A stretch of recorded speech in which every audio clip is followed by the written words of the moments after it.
This has been many years ago, probably 35 years ago, maybe 30 years ago. Dr. Vic had the largest church in the world. He came by, he was going through town one day, stopped to see me, just dropped in. I didn't know he was coming.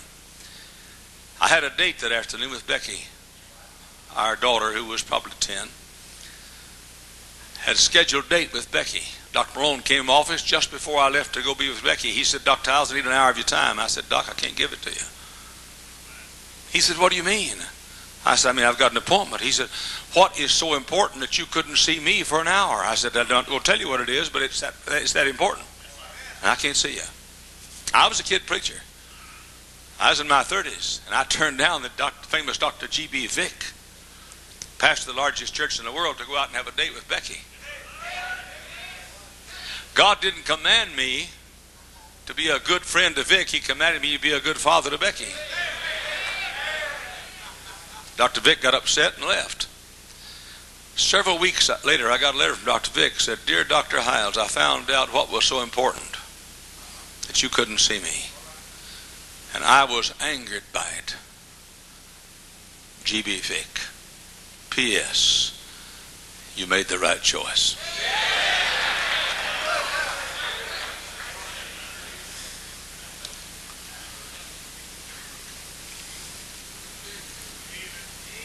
The honest, simple truth is, I have all kinds of invitations to lead the queer rights movement.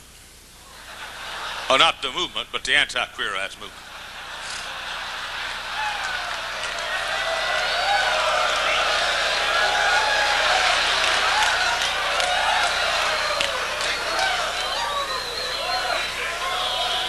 And brother, I'd like to do it. But there's no commandment in this book about it. I have choices to lead the anti-abortion battle, and God knows I hate this baby killing with a passion. It's murder. If a doctor does it, ought to be put in an electric chair, and that's solve it. But I turn it down because I have no commandment. James Robinson, several years ago, was in trouble, called me on the phone. Back before he was what he is, before he changed to what he was, from what he was to what he is, and what he used to be to what he was. He said, Dr. Hyles, I want you to come and speak. 10,000 people, Dallas Convention Center, a big rally I'm having. I'll put it on nationwide television. I said, I can't do it. He said, now look, you don't preach to 10,000 people every day. I said, no, but every Sunday I do. And he said, I need you. I said, I can't go. You say, why didn't you take it? Because there's no commandment in the Bible about it.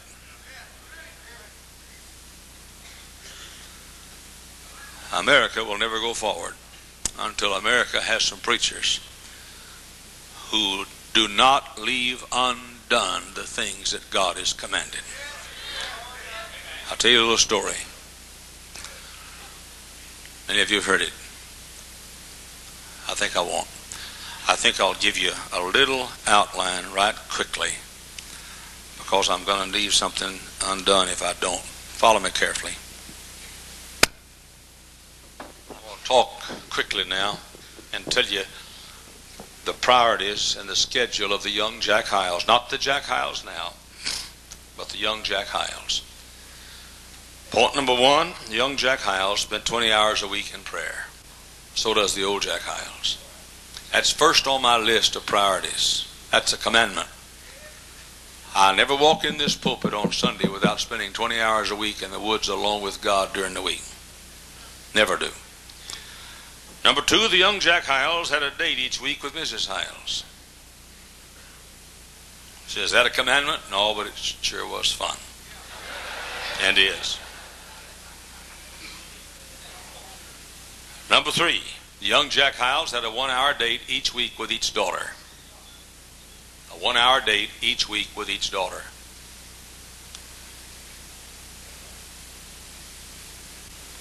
Number four, the young Jack Hyles has spent at least an hour, and usually more, activities with his son Dave each week.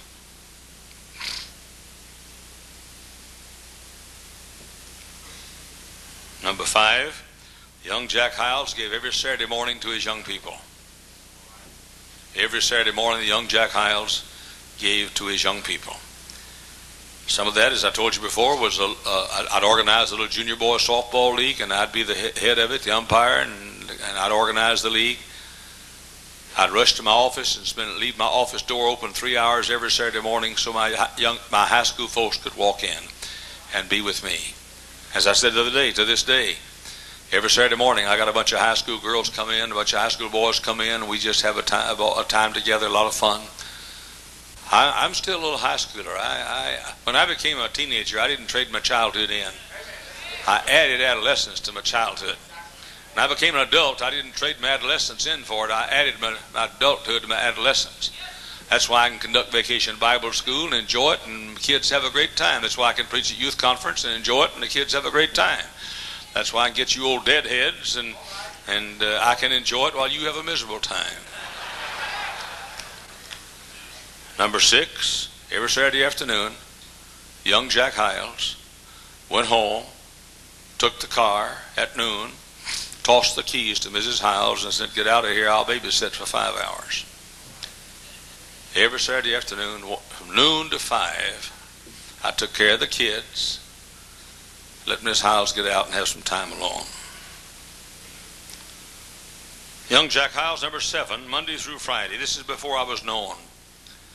Monday through Friday, 6 o'clock to noon, prayer time and Bible time, every day.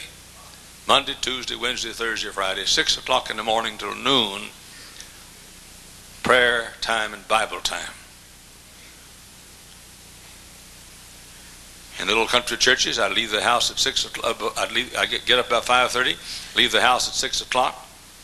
And I didn't require Mrs. Hyles to get up. I'd come back at 7, have breakfast with her. Number 8, young Jack Hyles, Monday through Friday, went home for lunch. Had lunch with Mrs. Hyles. I'm not one of these fellas, I never have been, who grabs a cinnamon roll on the way out and eats it in the car going to work. We've always sat down at the table. We've always sat down at the table. Meal time has always been a time of more than just eating. Monday through Friday, I'd go home for lunch. I'd go home for breakfast at 7 o'clock. Number 10, I went soul winning every Monday, Tuesday, Thursday, and Friday from 1 to 5 in the afternoon. I went soul winning Monday, Tuesday, Thursday, Friday from 1 to 5. It's back in the days when women obeyed their obeyed the command that said, "Stay home and take care of your kids." Now I want to tell you something, fellas. Look at me. Don't you tell me you have a hard field till you spent 20 hours a week out soul winning in your field. Don't you talk to me about it. I don't want to hear you. I promise you, if you're sincere and clean and honest, and will work, I promise you, you can build a church anywhere in this world if you'll spend 20 hours on your face with God and 20 hours on your feet going soul winning. I promise you, you build a church anywhere in this world. Number 12, young Jack Hyles went soul winning Tuesday night 7 to 10 and Thursday night from 7 to 10.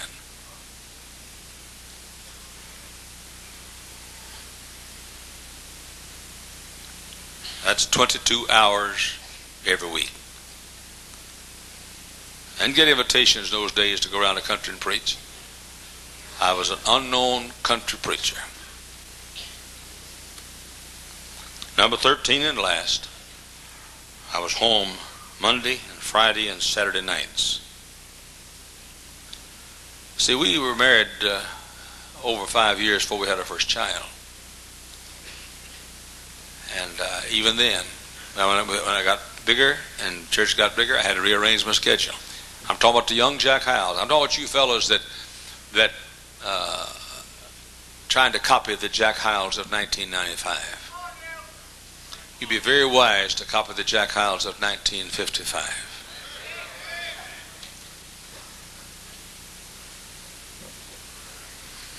So I'd go was home every Monday night, Friday night, and Saturday night. That was my schedule. Now listen to me, and we're going to take some time to sell a book or two and go.